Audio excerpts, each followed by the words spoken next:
My mom hates me because my dad is sexually attracted to me and I have no one to talk to about any of it. My dad is pure effing evil. He's a pedophile predator. If I wear a tennis skirt that goes to my thighs and a regular t-shirt as a workout outfit, he can't even look at me because he gets turned on and then calls me a slut when he's the one that can't control his urges. He used to watch/try to watch me take showers when I was 13 and 14. I would shower in the morning and my shower doesn't get much hot water, and their shower gets unlimited hot water, so I would use theirs in the morning. No matter how early I got up to shower, he would always come in and stand by the sink and watch me through the curtain.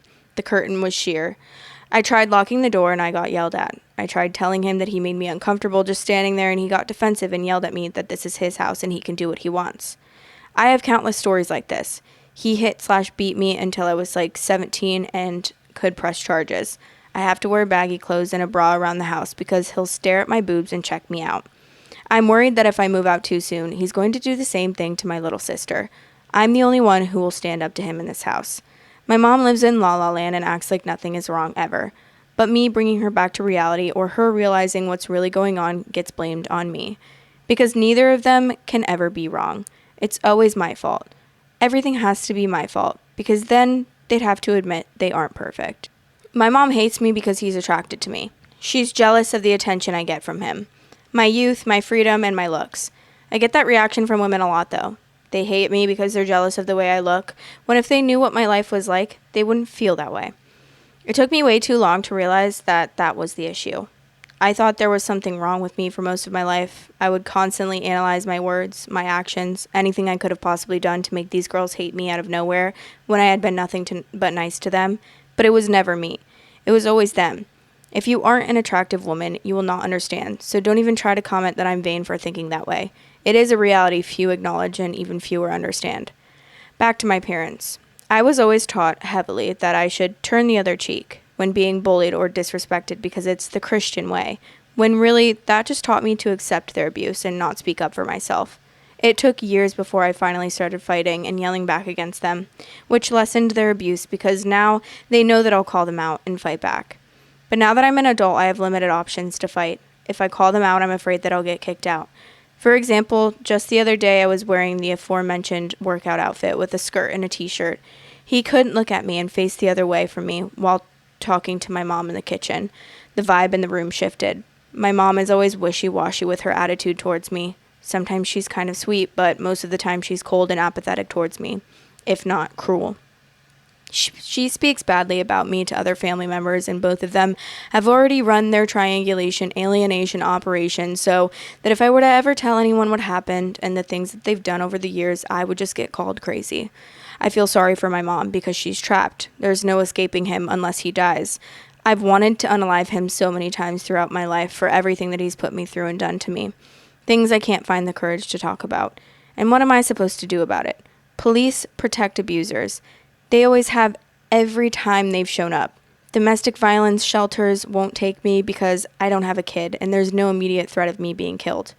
As for my career and trying to move out, they keep me dependent on them and doubting myself. They'll recommend something, real estate for example, and I'll look into it and be interested. And when they ask about what I'm going to do again, I'll say, yeah, I want to try real estate. I think I could do that. And it always turns into, well, what about this? And what about this? And what about that? I don't think you should do that. I don't think you'd be good at that. I think you'd be good at this. And 99% of the things they recommend are not things I'm interested in. I'd be good at, or things that fit my personality. It's always and only things that they want. It's only ever things that they want to brag about. Because that's all kids are to them. We aren't people. We're just accomplishments that they want to be able to brag about to other people. It's entirely self-centered to them. I tore muscles in my legs a few months ago and was quite literally crying all night from the pain. I still had to beg my mom to take me to the hospital, which she was going there anyway to visit her mom. The entire time driving me there, wheeling me to the ER, and then leaving me there and picking me up, she acted like I was such a burden and was so cold and uncaring towards me. She doesn't like me or love me at all, and it's so obvious. But during the hospital stay, when she had to wheel me around in public, she acted somewhat caring. Frequently, she left me in the middle of walkways in the cafeteria to go do whatever else. The wheelchair's locked so I couldn't move myself out of the way, and she wheeled me up to see my grandmother. My aunt, her sister, was also there, and it was obvious that she was talking shit about me the whole time. My grandmother had a fainting episode. They want to say it was a stroke, but she shows no signs of a stroke. She was on drugs in the hospital, and as such was very suggestible. What my mom said about me to her sister or mom while my grandma was drugged up is now what my grandmother believes about me, because my grandmother treats me the same way my mom does now, like a nuisance. She plays the victim all the time. I tried to have conversations where I say, quote, "This thing you did / said to me however long ago really impacted me. I just want us to discuss and have some closure," unquote. She turns it into, "Well, I guess I'm just a terrible mother and I cause all of your problems," to avoid accountability and end the conversation. There's no reasoning with her. Both of these dumb Fs have effing Swiss cheese for brains. Ew. The dad? Guys, I'm scared. Ew, that's honestly so disgusting and nasty, and I hate that dad so much. Like, I literally want to punt him. Like, what do you mean he has to turn around because, ew, you're a nasty old hag. You have to turn around because you see your daughter in a workout outfit. You seriously need so much help. It's actually insane. You need so much therapy and so much, I don't even know, jail time. I don't know. Like, what's wrong with your brain? Why are you attracted to your daughter? Why do you want to watch your 13-year-old daughter in the shower? That's literally nasty and disgusting, and I cannot believe that. More people than I would like to admit actually feel that way and act that way, and it's nasty.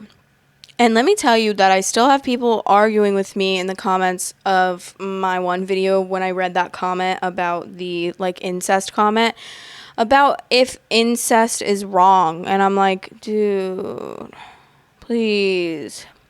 I don't even comment back. It's genuinely just funny to read those comments because I'm like, bro, I don't even have the time or patience or energy to even argue with someone like that. Like, hello? I mean, obviously this is different. It's not, I mean, it would be incest if they, whatever, you know what incest is. But he's just a PDF file. And I hate him.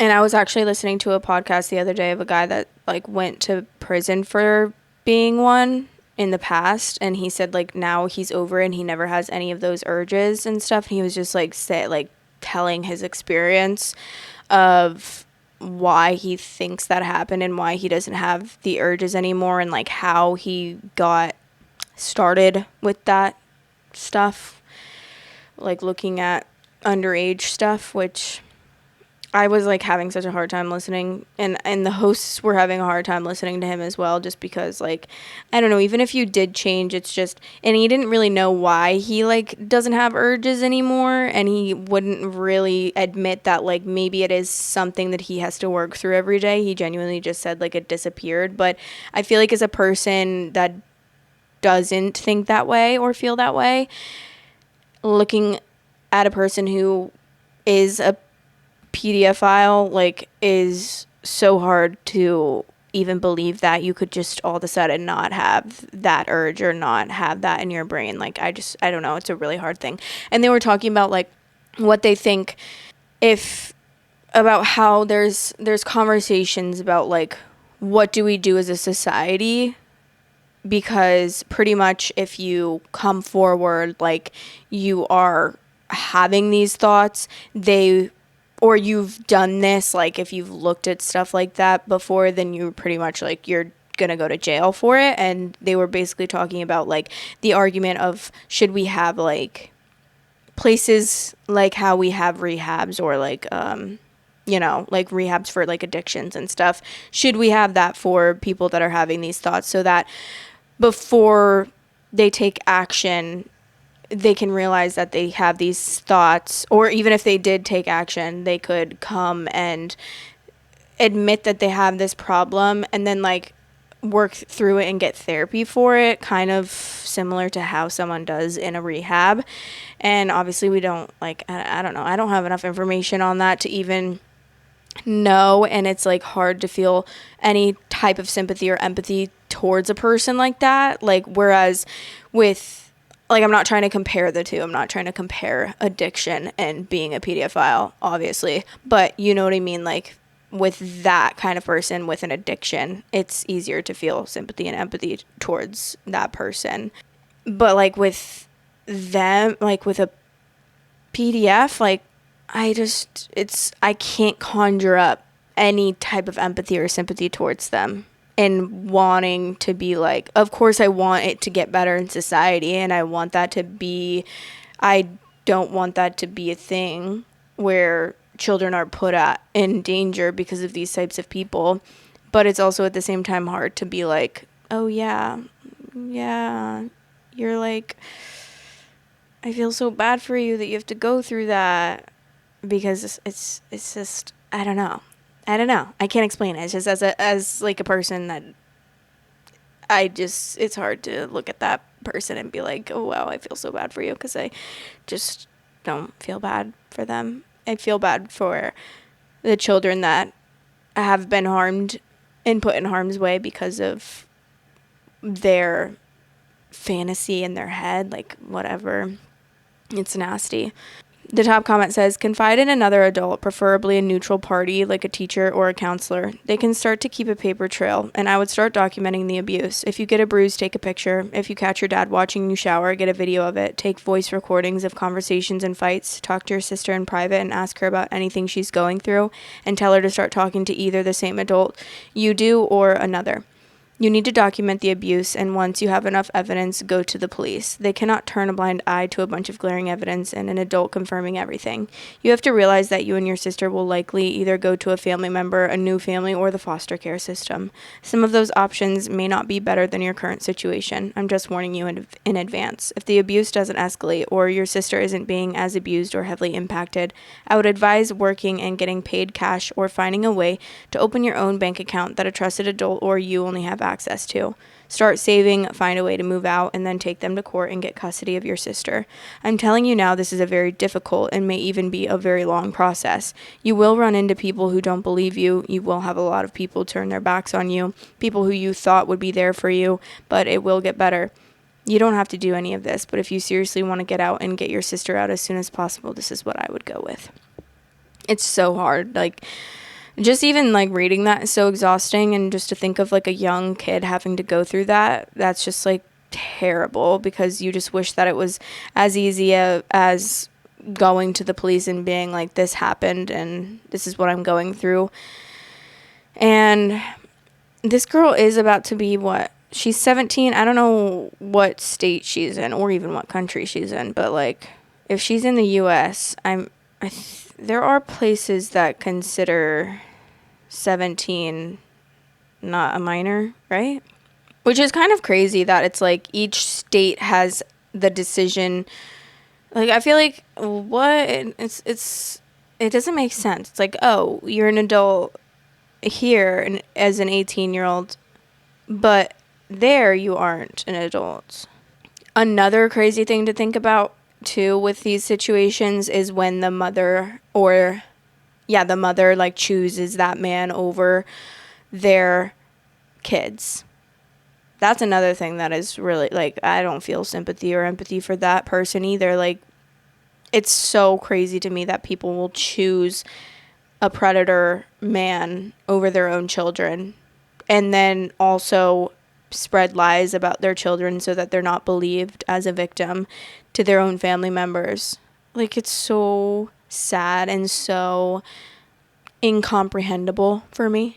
I just feel like, I mean, as a parent in general, not even just like as a dad, he shouldn't be that way, but because he is, as a mother, she should be protecting her children from him and his predator behavior. And I can just